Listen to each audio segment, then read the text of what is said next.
Bonjour à tous et bienvenue sur notre chaîne. Aujourd'hui, on se retrouve pour un moment de pure gourmandise et de complicité.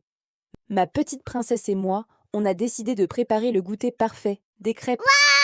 Mais pas n'importe lesquelles. On va suivre à la lettre une recette secrète dénichée dans ce vieux livre de grand-mère.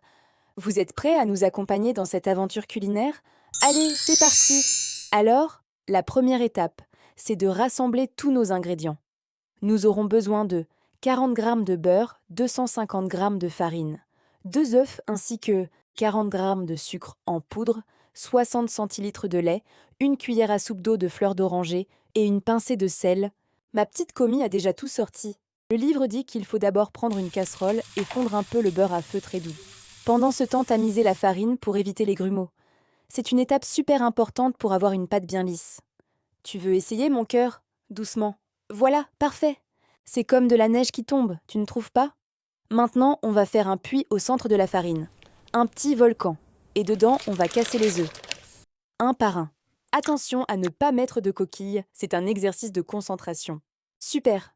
Maintenant, on ajoute le sucre. Juste ce qu'il faut pour la gourmandise. Et maintenant, on commence à mélanger tout doucement avec le fouet, en partant du centre. On incorpore un peu de lait, doucement et progressivement, puis le beurre fondu. C'est le secret pour une pâte sans grumeaux. On continue de mélanger par le centre. Regarde, ça commence à former une belle pâte lisse et homogène. Allez, à toi de jouer un peu. Il faut avoir de bons bras pour bien mélanger. Allez, on mélange encore. C'est du sport, la pâtisserie. On continue de verser le lait jusqu'à ce que la pâte ait la consistance parfaite. Ni trop épaisse, ni trop liquide. Elle doit napper la louche, comme ça. Regarde, c'est magnifique. Et maintenant, le moment que je préfère, la petite touche magique. On ajoute quelques gouttes de fleurs d'oranger. Ça va embaumer toute la cuisine pendant la cuisson, vous allez voir. On rajoute un peu de sel, on peut aussi ajouter un peu de vanille, si on aime. On donne un dernier coup de fouet pour que tout soit parfaitement homogène. Et voilà, notre pâte à crêpes est prête à reposer. Le livre conseille de la laisser reposer au frais. Un petit somme d'une demi-heure à 1 heure et elle sera parfaite. C'est un peu long, on est d'accord, mais c'est pour que les arômes se développent bien et que les crêpes soient encore meilleures. On en profite pour s'abonner, booster et liker si vous aimez la vidéo.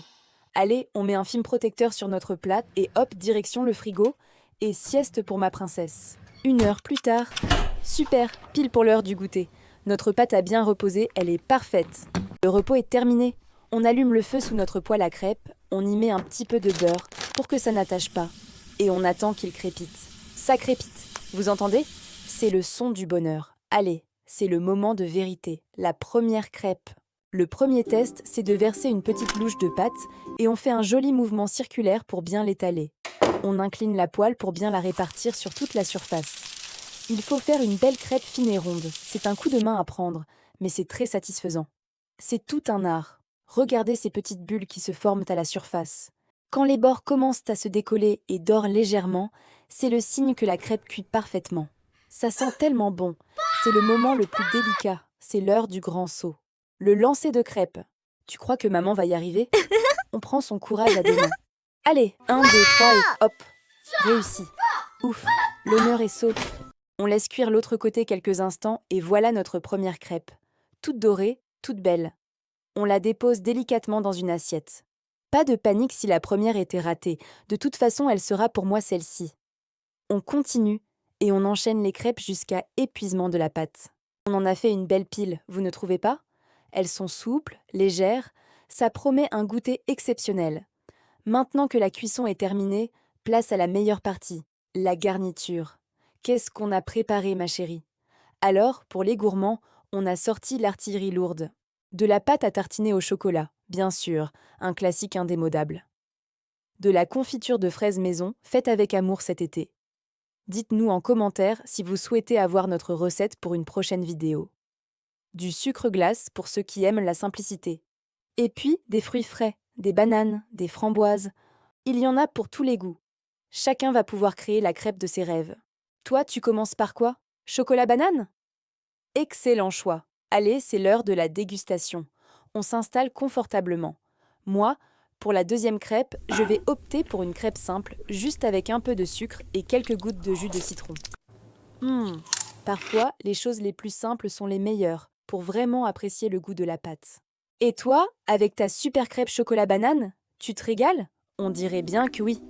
C'est ça le bonheur, un goûter simple, fait maison et partagé en famille. Il n'y a rien de meilleur au monde. Si vous avez aimé cette vidéo, n'hésitez pas à nous laisser un petit pouce bleu. Ça nous fait toujours énormément plaisir. Et dites-nous en commentaire quelle est votre garniture de crêpes préférée. Merci beaucoup d'avoir passé ce moment avec nous. N'oubliez pas de vous abonner à la chaîne et d'activer la petite cloche pour ne manquer aucune de nos prochaines aventures gourmandes. On vous fait de gros bisous et on vous dit à très bientôt pour une nouvelle vidéo. Prenez soin de vous.